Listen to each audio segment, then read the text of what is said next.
राशि, मौसी, मौसी, छोड़ो, छोड़ो इसे, छोड़ो, निकालो इसे, छोड़ो, छोड़ो इसे राशि, छोड़ो, निकालो इसे। क्या कर रही है? क्या कर रही है? पागल हो गए हो क्या? मर जाने दो मुझे मर जाने दो चाचा जी। मुझे मर जाने दो।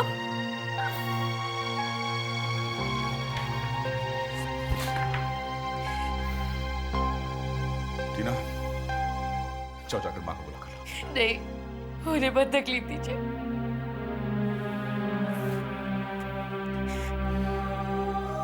राशि, क्यों करना चाहती थी ऐसा तुम? क्यों राशि? अरे अपना नासी कम से कम अपनी कोख में पल रही उस मासूम जिंदगी के बारे में तो सोचा होता। उसी के बारे में सोच के ये फैसला लिया जीजा जी। अगर कमलेश उसकी परवरिश करता है तो वो क्या बनेगा? एक गुंडा, एक पापी, एक झूठा। इससे अच्छा है कि वो पैदा होने से पहले ही मर जाए।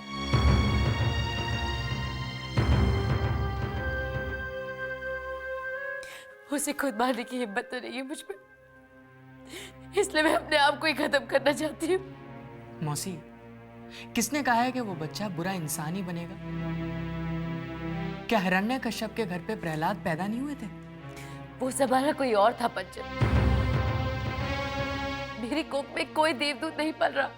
लेकिन एक अच्छा इंसान तो पैदा हो सकता है ना? बुरी संगत उसे बिगाड़ देगी।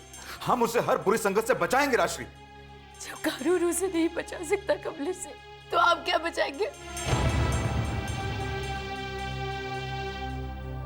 मौसी, वो बच्चा बचेगा, वो जरूर बचेगा और उसे कानून ही बचाएगा। कैसे?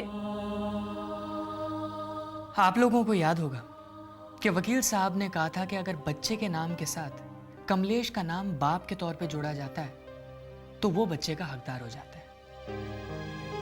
लेकिन अगर बच्चे के नाम के साथ किसी और का नाम बाप के तौर पे जोड़ा जाता है तो बच्चा आपके पास ही रहेगा।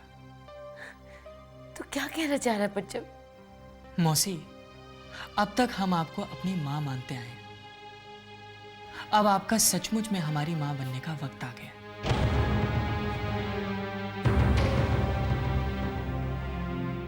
ये क्या कह रहा है?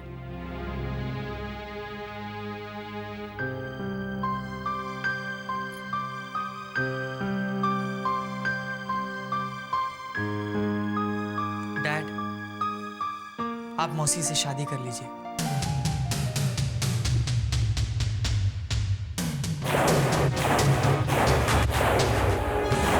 प्लीज, दोबारा ऐसी बात अगर अपने मुंह से निकाली ना तो जुबान खींच कर बाहर निकाल दूंगा।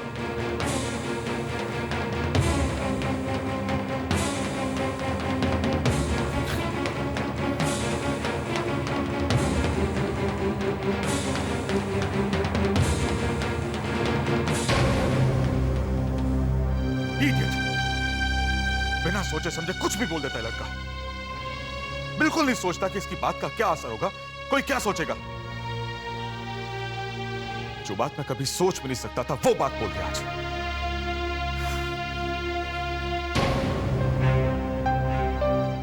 मैंने जो डैड को कहा है, क्या वो सही है या गलत? क्या पंचम को ऐसा कहना चाहिए था? पंचम की जुबान से निकली बात गलत भी तो नहीं होती। तो क्या पंचम सही कह रहा है?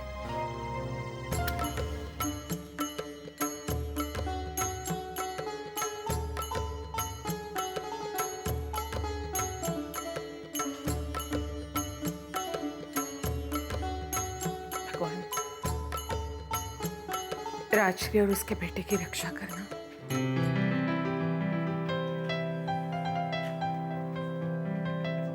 दादी माँ, जो काम हम खुद कर सकते हैं उसके लिए आप भगवान को तकलीफ क्यों दे रही हैं? जो हम कर सकते थे वो तो हम कर ही रहे हैं। अगर आपका ये मानना है तो मौसी और मौसी के बच्चे को बचाने के लिए हमें कुछ और करना होगा। क्योंकि कल रात मैं मौसी के रूम में जब गया तो वहां मैं जो है खटखटाने की कोशिश कर रहा था और हमें पता चला कि मौसी जो है आत्महत्या करने की कोशिश कर रही है।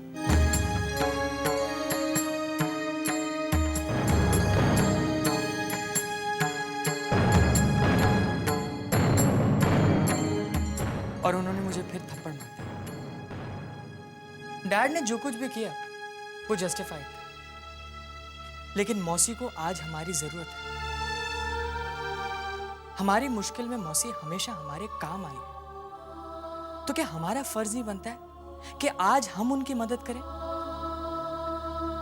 दादी माँ, मैं जानता हूं कि उन दोनों को जीजा साली के रिश्ते की मर्यादा ने बांध रखा है, पर दादी माँ, इस बंधन को तोड़ना होगा।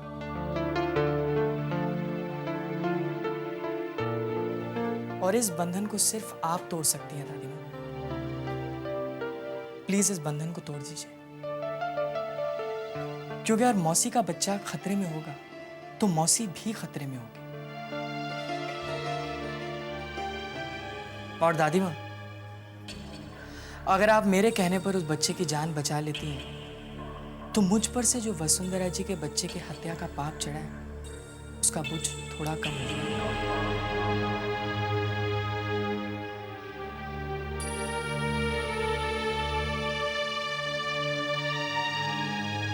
कैसी बात कर रही हो? तुम भी इस पंचम की बातों में आ गई हो? इसमें गलत क्या है? मां, राजश्री ने शुरू से ही मेरे बच्चों को इतना प्यार दिया है, इतना प्यार डैड, उसी एहसान की कीमत अदा करने का वक्त आ गया है। पंचम ठीक कह रहा है अशोक। जो भी हो मां, आप लोग जो कुछ भी कहें, लेकिन मुझसे ये नहीं होगा। क्यों नहीं होगा? मां, मैं मन से और दिमाग से इस बात के लिए तैयार नहीं हूं। ठीक है, तो फिर इसे मेरा हुक्म समझो। क्या मां? उसकी और उसके बच्चे की जिंदगी अब तुम्हारे सहारे है। उनके लिए जो बेहतर है वो करने का मैं तुम्हें हुक्म देती हूँ। हाथ थाम लो उसका। समाज क्या कहेगा मां, इसके बारे में तो सोचो। समाज को मैं जवाब दूंगी। राशि क्या सोचेगी मां? उसे ऐसा लगेगा कि जैसे मैं मौके का फायदा। डैड, आप अपनी ये शंका भी दूर कर लीजिए। आप जाकर मौसी से बात कर लीजिए। अगर उन्हें भी ये रिश्ता बुरा लगता है तो हम कुछ नहीं कहेंगे।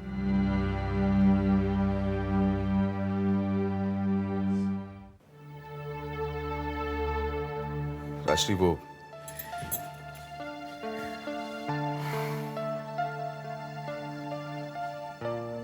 समझ में नहीं आ रहा कि क्या कहूं मैं। वो पंचम की बात से तुम्हें बहुत तकलीफ हुई होगी ना? जीजा जी, मैं आपके सामने हाथ जोड़ती हूँ किस लिए राशि? कि मेरे बच्चे की खातिर पंचम की बात मान लीजिए। क्या कह रही हो राशि? आपके नाम का सिंदूर मेरे बच्चे के भविष्य पे छाया हुआ अंधेरा दूर कर सकता है। तुमने जो मेरे परिवार के लिए किया है राजश्री, उसके बदले में तुम्हारी खुशियों का ख्याल रखना और तुम्हें हर मुश्किल से बचाना मेरा फर्ज बनता है। इसलिए मैं तुम्हारे बच्चे को अपना नाम दूंगा। इसे मैं आपका एहसान मानूंगी। कितने अजीब हालात हो गए ना राशि। इन हालात में मैं इस शादी को अपना फर्ज मान रहा हूं और तुम इसे मेरा एहसान समझ रही हो। लेकिन मैं भगवान से प्रार्थना करूंगा कि शादी के बाद ये हालात बदल जाए। मैं दुआ करूंगी कि आपकी बात सच हो। मैं माँ जी से शादी की तैयारी के लिए कहता हूं।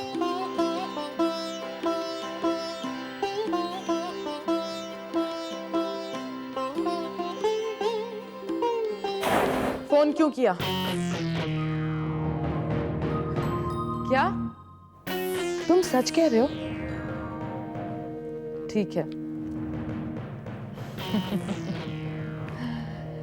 देख लिया मिस्टर अवस्थी, मैं इंसान को पहचानने में शायद एक बार गलती कर सकती हूँ, लेकिन बार बार नहीं। आ गई ना पंचम के खानदान की असलियत सामने। अब क्या हुआ? जवान बेटा और बेटी घर पे बैठे हुए हैं, लेकिन अशोक की माँ अशोक और उसकी मासी की शादी करवा रही है। क्या अंकल और मासी शादी कर रहे हैं? हाँ, अब इससे ज्यादा बेशर्मी की बात और कुछ हो सकती है? मम्मा, अपनी अपनी सोच है। पापा, मैं अभी आई। मैं जानती हूँ कि तुम कहाँ जा रही हो, लेकिन तुम ये अच्छा नहीं कर रही हो मीरा। बहुत पछताओगी।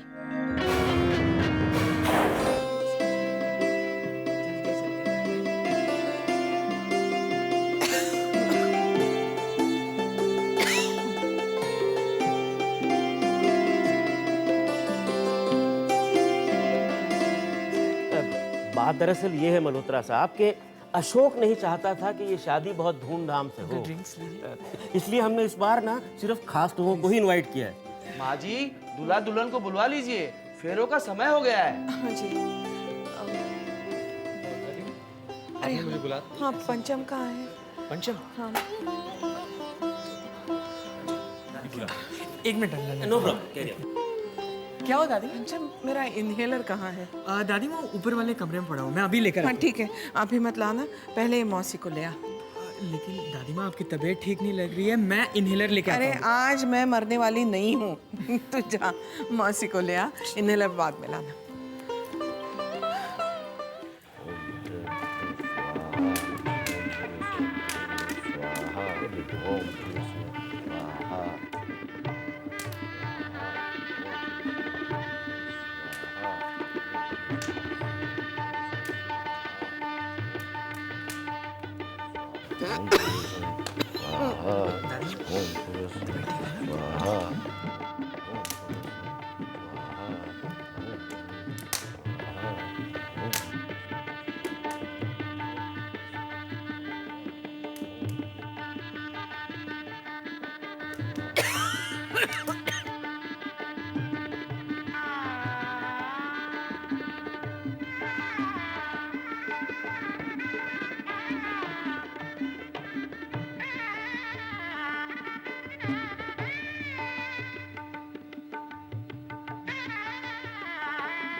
दादी माँ मैं अभी आया।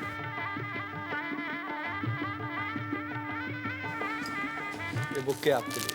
Thank you.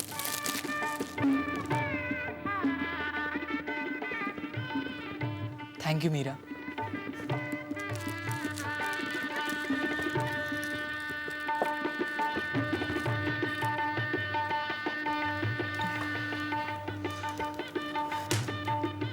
इसी के साथ ये विवाह संपन्न हुआ।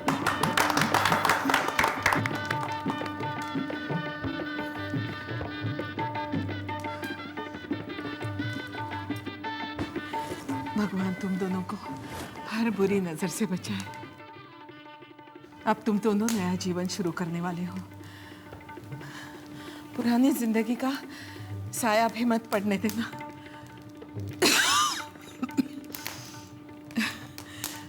जो रिश्ता था अब नया रिश्ता बना है, इसी को निभाना है, इसी को आगे बढ़ाना है। भगवान तुम दोनों को हर खुशी दे दे। माँ जी आपका अस्थमा बढ़ रहा है, आपने दवाई नहीं ली? पंचम? ले लूंगी। ले लूंगी क्या होता माँ? सबसे पहले तुम अपनी दवाई लो। हाँ ठीक है। टीना जी पापा, बेटा माँ जी को दवाई दो। पंचम के रूम में मेरा इनहेलर है, मैं ही जाती हूँ। Congratulations, Dad.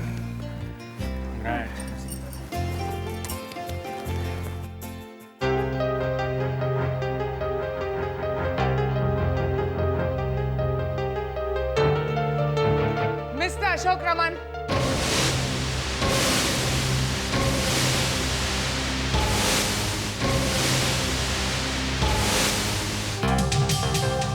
मेरी बेटी कहाँ है?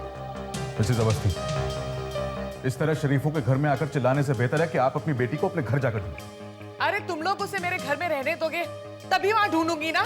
रुक्मिणी जी, हमारे घर में आज खुशी का माहौल है, क्यों बेवजह उसे खराब कर रही हैं आप। मीरा यहाँ नहीं है। नहीं है? क्या मतलब है आपका?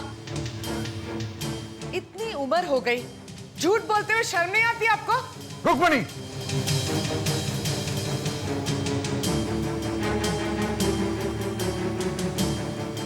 ये आंखें किसी और को जाके दिखाना। अगर वो यहाँ नहीं आई तो उसका ये बुके यहाँ कैसे आया है?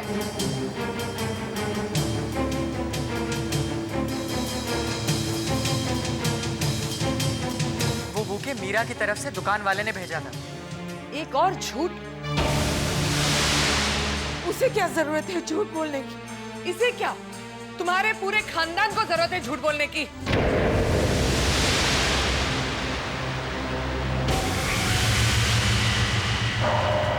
मैं जानती हूँ तुम लोग तड़प रहे हो हमारे साथ रिश्ता जोड़ने के लिए,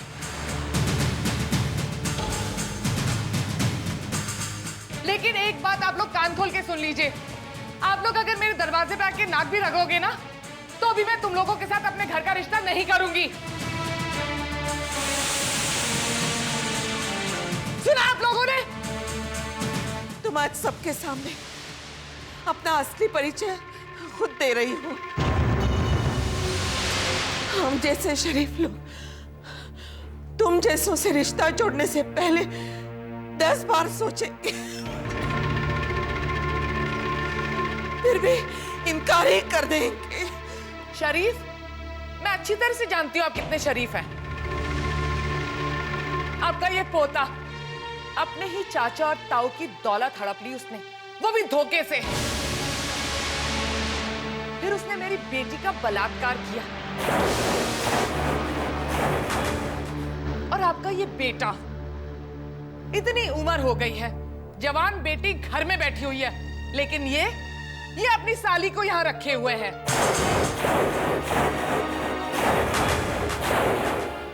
और अब इनके नाजायज संबंधों की वजह से ये प्रेग्नेंट हो गई है। तो इसके संबंध को जायज बनाने के लिए आपने इन दोनों की शादी तय कर दी।